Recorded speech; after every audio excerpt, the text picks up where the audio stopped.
Hai, Miss Yuni ya. Kenapa sayang? Saya mau tanya, Mm-mm. eh, kalau datanya nggak sama Indonesia sama Hong Kong kan saya mau pulang, mau cuti, mau nikah, tapi datanya kok nggak sama gitu loh. KTP sama KTP Hong Kong. Terus? Eh, Gimana caranya mau samain sama pas di Hong Kong atau di Indonesia ya? Nggak paham? eh di Hong Kong sama di Indonesia tidak sama kan, saya belum punya di Indonesia, udah lama di sini kayak mau 14 tahun lah belum cuti. Terus? Belum.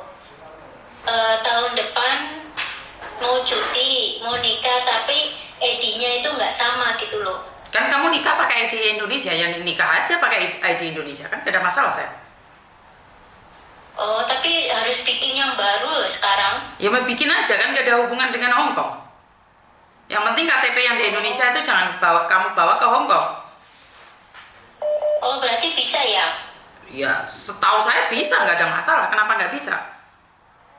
Oh, takutnya kan itu data ganda. Kan data ganda kan kamu di Indonesia, bukan di sini. Data ganda itu kalau kamu punya 2 data di Hong Kong.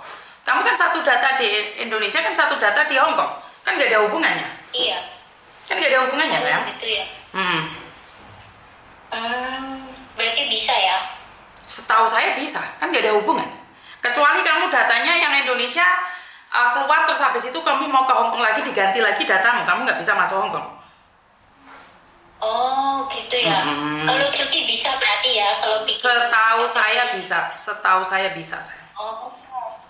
Oh iya, makasih Miss Yuni. Sama-sama. Ya, Assalamualaikum. Waalaikumsalam. Ayo, siapa yang sudah 14 tahun ada di Hong Kong? Kapan mulai rapi, Rek? Oke, ini cerita temanmu. Saya tidak tahu nih kenapa dia dulu datanya tidak sama, kenapa kok harus seperti ini, seperti itu. Ya, sekali lagi itu adalah rahasia. Jadi, rahasia kalian, saya tidak pernah tahu apa yang terjadi. Tapi di sini saya ingin mengatakan bahwa banyak hal yang zaman dahulu kala prosesnya itu kita tidak pernah tahu sama sekali. Karta umbi. Oke, kita itu tidak pernah tahu sama sekali proses zaman dahulu kala waktu di PT. Dan sekali lagi banyak sekali perubahan. Ada telepon masuk lagi sebentar.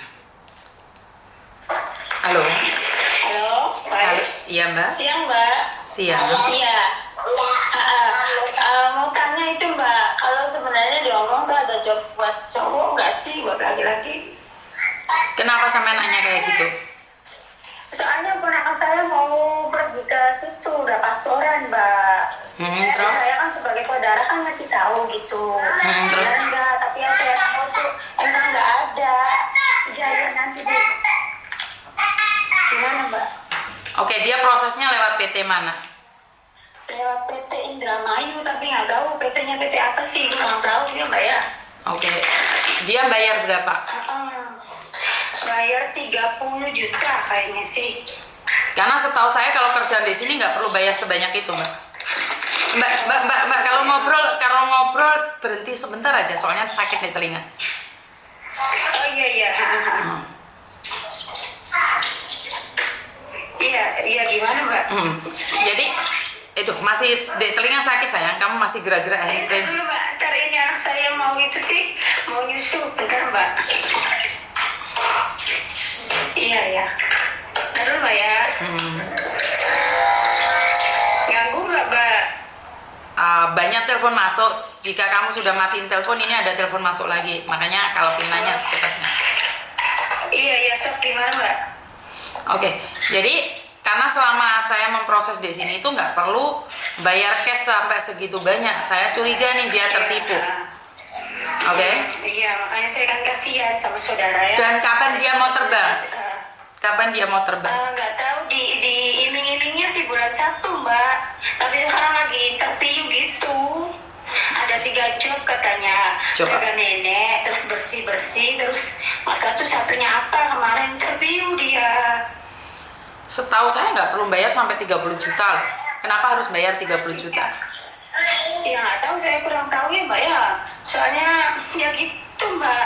Saya pernah ngobrol sama saudara sama sponsornya ya gitu, ngomongnya tinggi. Tahu sendiri lah sponsor kan gimana. Oke, karena yang tanya bukan adikmu sendiri, saya nggak bisa memberikan jawaban yang pasti nih. Kalau adikmu sendiri yang berbicara, kan saya bisa langsung ngomong seperti apa dan bagaimana sayang. Nah, gini aja, Gini aja gimana? nomormu tak simpen nih. Terus habis itu kan kamu sudah ngomong sama adikmu kalau di Hongkong nggak ada job. Tapi kalau dia masih ngengkel, ntar kalau dia sudah terbang, kamu telepon aku. Biar kita tahu dia benar-benar ada job apa enggak. Atau gini aja, suruh saudara saya telepon Mbak Aceh kan gimana? Jelasin gitu. Kan saya nggak boleh suudon, Mbak. Kan saya nggak tahu. Iya. Oh, iya. Saya seolah-olah Kasihan sih, kasihan, cumanya orangnya nggak percayaan gitu ya Mbak ya, jadi gimana gitu. jadi takutnya di sana. Tapi kan saya nggak boleh suudon nih, kalau dia prosesnya benar kan nggak tahu juga.